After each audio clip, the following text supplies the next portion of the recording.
Mga workshop, andito ulit si Jello at nandito tayo sa Jello Workshop kung saan magbabahagi tayo ng mga idea about sa ating karanasan at ginagawa sa ating motor. So, ang video na to mga ka-workshop ay ang paglilinis ng karburador ng Honda Wave 125S. So, ito yung sinaunang motor ng Honda. So, lilinisan natin yung carb niya kasi nagkakaroon na ng pamalya-malya. Pag nagloloko na rin yung kanyang carb kapag tinataasan natin yung idle or binababaan natin, kusa na siyang tumataas, so wala na siyang control. So kaya ang gagawin natin, lilinisin natin yung carb niya. So bago natin yung umpisahan mga ka-workshop, huwag niyo muna kakalimutan na mag-like, mag-share at mag-subscribe. At pahit na rin ng notification bell para lagi kayong updated sa mga bagong video ang ating upload.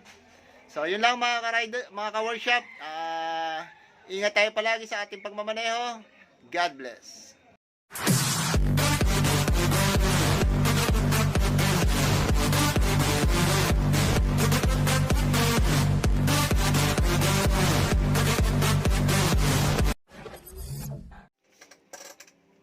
Ito mga ka-workshop, ang una natin gagawin, yung tatanggalin natin tong hose ng kanyang gasoline, no? So, may clip yan. Meron siyang lock clip. So, tatanggalin nyo lang yan, tapos hilahin nyo lang siya. Tapos, syempre, tutuloy yung gasolina niyan, lagyan nyo lang siya ng pang-bara, no? So, ang gagamitin natin itong screw. Yung positive screw niya, ilalagay natin pang sara para hindi tumulo yung kanyang gasolina. Yan. Tapos set aside lang natin siya, itabi lang natin. Tapos sunod naman yung kanyang hangin, no, sa kanyang manifold.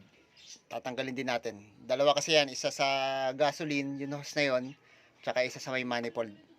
Yung sa may manifold, okay lang yan, wala na malalabas doon, hangin lang siya. So hilahin rin natin yan.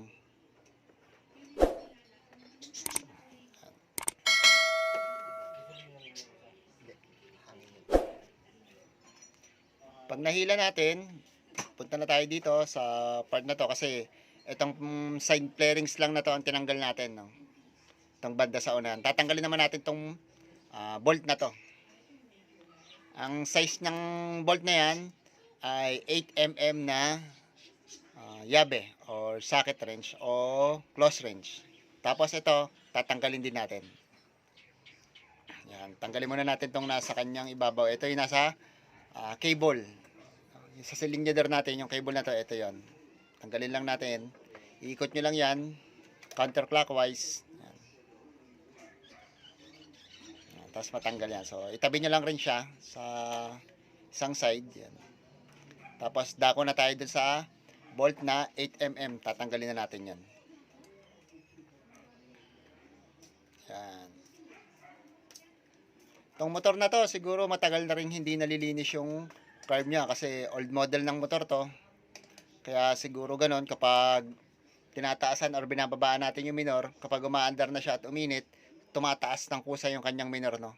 Automatic na siya tumataas kahit hindi siya ina-adjust.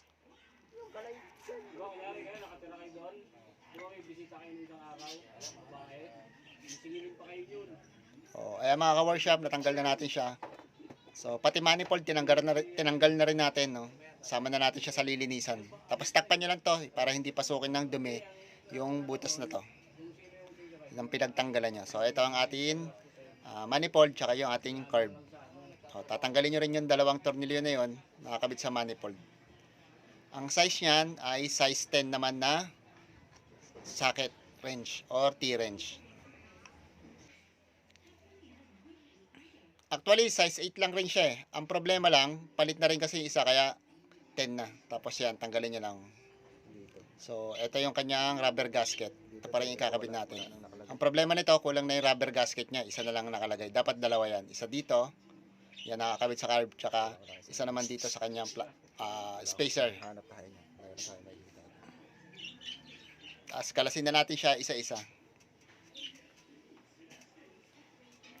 So, itong dalawang to, kabilaan, kakalasin natin ng positive na screw. Yan. Para mabuksan natin yung pinakailalim niya sa drain. So, dalawang tornilyo ang kabilaan. Yan. Kalasin nyo lang siya.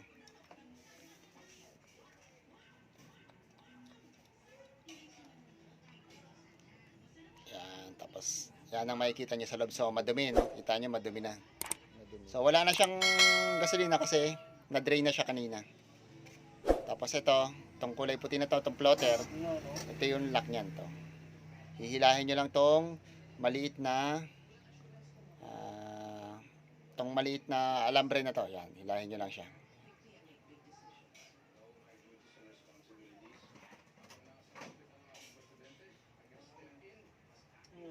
So, gamitan natin ng long nose kasi hindi natin mahila, no? So, dahan-dahan lang kasi baka masira natin yung floater niya, yung plastic.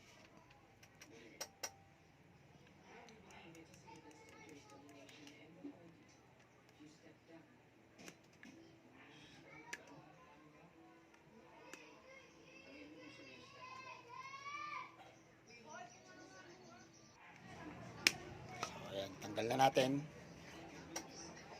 Tabi lang natin yan. So, tandaan nyo lang yung mga kinakalas nyo, mga ka-workshop, kasi pag binalik nyo, ganyan din nyo siya ibabalik.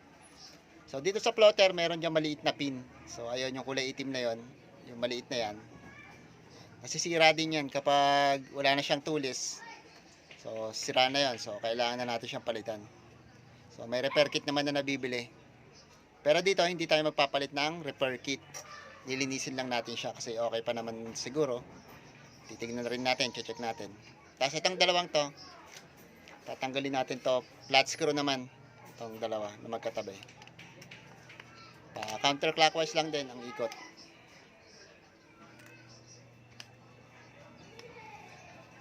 Dahan-dahan lang kasi baka mag-mistake kayo o magkamali kayo ng paglalagay ng flat screw, magkaroon ng sugat, mahirap na siya kalasin. So, ayan. Yan, lilinisin natin yan. May mga butas siya na maliliit.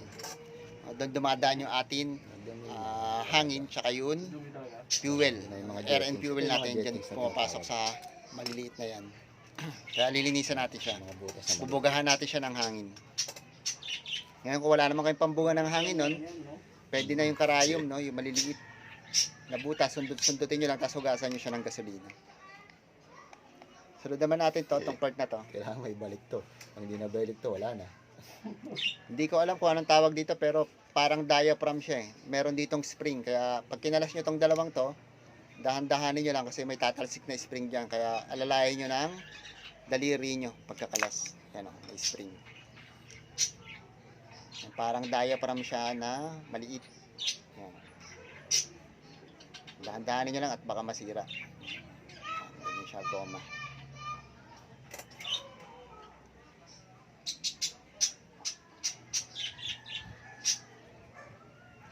Pagkatapos niyang kalasin, isusunod na natin yun sa ehe, no? Sa hangin. Ito naman. So, kalasin din natin siya. Dahan-dahanin nyo rin kasi may spring yan sa loob. Yung ibang type na carb, meron siyang kasamang o-ring, pero ito wala, spring lang. May spring yun, nasa loob. Tapos sunod naman natin tong fuel.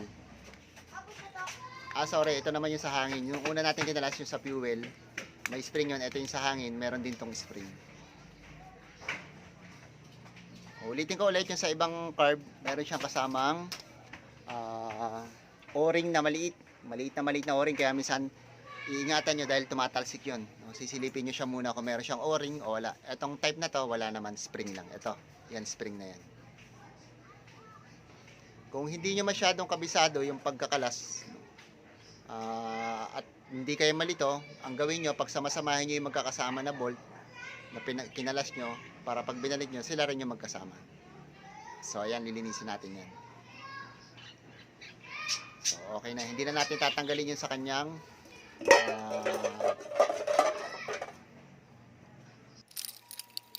yan, lilinisin na natin yan.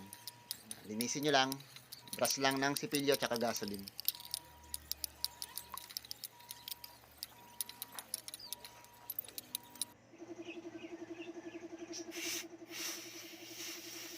Tapos sprayan natin siya ng hangin. Kung wala kang hangin, no, ulitin ko yun, karayom, sundutin nyo lang yung butas na maliliit. May maliliit na butas yan. So, mas maganda kung bubugahan natin siya ng hangin kasi linis na linis yung paglilinis natin. Natanggal talaga yung mga maliliit na dumi na nasa loob na bumabara sa atin fuel tsaka sa air ng ating carburetor. So, ayan. So, makita nyo, linis na siya. So, yung hindi natin tinanggal yung choke, hindi na natin tinanggal yun. Nilinis na lang natin yun.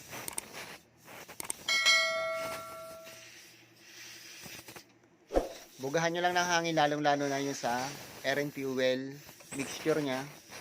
Kasi nandun minsan yung maliliit na dumi or yung mga carbon na natuyo. Kaya kailangan malinis yun. Nga pala mga ka-workshop, kung bago ka sa channel na to, huwag niyong kalimutan na suportahan yung aking channel. No? Pa-like, pa-share, at pa-subscribe. Pahit na rin ng notification bell para lagi kayo updated sa mga bagong video yung ina-upload natin. So, ma-notify kayo. So, tapos na. Babalik na natin siya ulit isa-isa. No? Kung paano nyo kinalas, ganun din ang pagbabalik mga ka-workshop. Kaya kailangan tatandaan nyo kung paano nyo siya kinalas. Para hindi kayo magkamali. Ayan.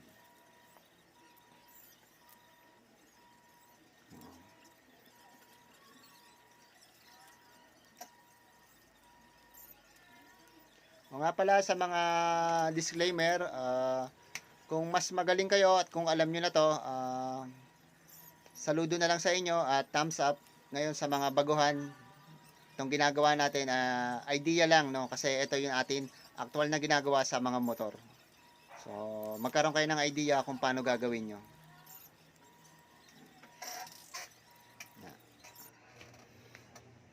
So, ito lalagyan natin ng triban kasi ito yung walang rubber. So, wala tayong mabilihan rubber kasi ano ngayon, mahal na araw, kaya ito pwede naman to triban. Kasi meron pa naman siyang isang rubber gasket. No, yung rubber o-ring pala. No. So, ang ano niya na lang gasket yun, kanyang triban. Tapos balik na natin tong kanyang manifold. So, ayan na mga ka-workshop. Tapos na natin linisin at naikabit na natin lahat. No, ilalagay na lang natin siya sa motor. Tapos itutono natin yung kanyang idle at saka yung kanyang hangin, yung kanyang ere. So, lagyan rin natin to ng triban on yan. Para walang singaw. Kasi pag may singaw, pangit din, puputok-putok yung inyong tambutso, yung inyong muffler. So, balik na natin siya.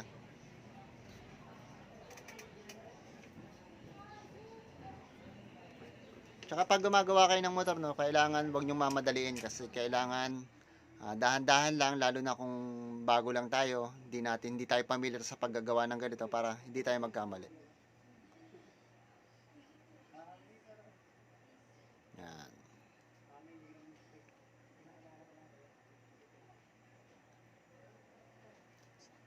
So okay na, ibalik na natin to. Yung kanyang cable. Kailangan sakto rin yung pagkakabalik nito kasi pag hindi naman siya sakto doon sa butas, hindi nyo siya maipapasok. Kakalang siya. May guide din yan. So, ipitan nyo lang. Ngayon, itotono na natin. Hindi pala, ibabalik muna natin yun. Kanyang gasoline, tsaka yung kanyang hangin sa manifold. So, isuksok nyo lang siya ulit, tapos make sure na walang tulo. Para hindi magkaroon ng problema o baka sa inyong makina hindi siya tutulo kasi delikado rin yon, magkakaroon siya ng sunog lalo na pag napatakan yung inyong spark plug. Yan. Sa manifold tusok nyo lang dyan, tapos yung sa kabila, ito yung sa gasoline yan.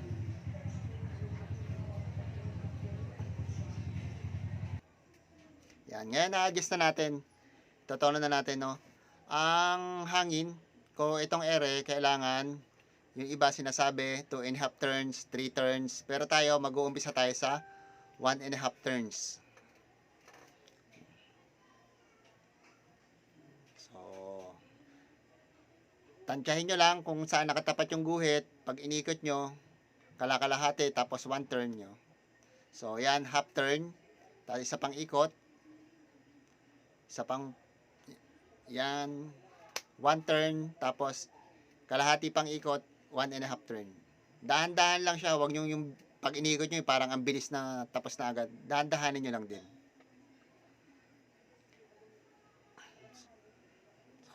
Tapos ito namang idle, no? Medyo higpitan nyo, no? Pa clockwise. Higpitan nyo muna siya pa clockwise. Huwag naman yung sobrang higpit.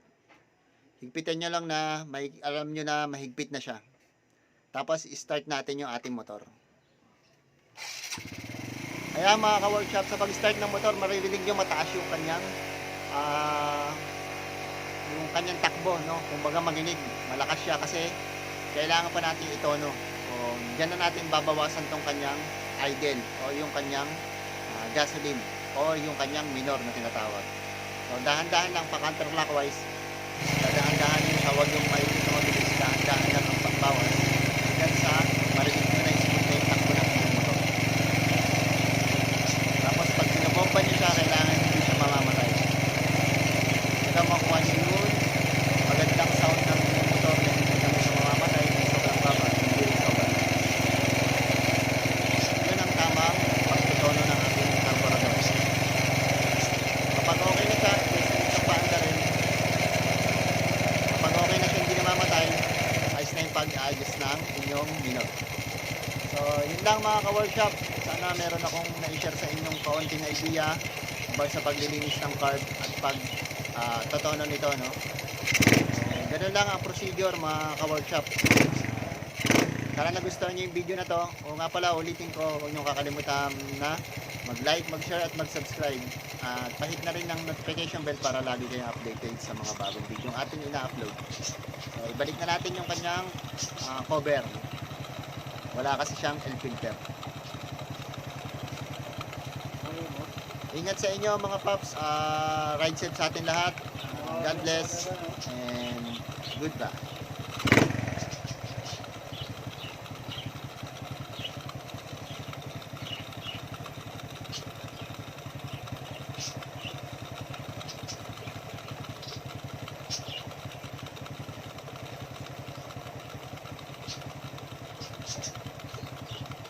Hindi mo na nilagyan ng kulay ko kaya parang dito ko. Nilagyan ko. Dito lang. Saka Ano mo rin pala? hindi. Meron ako. Ano na?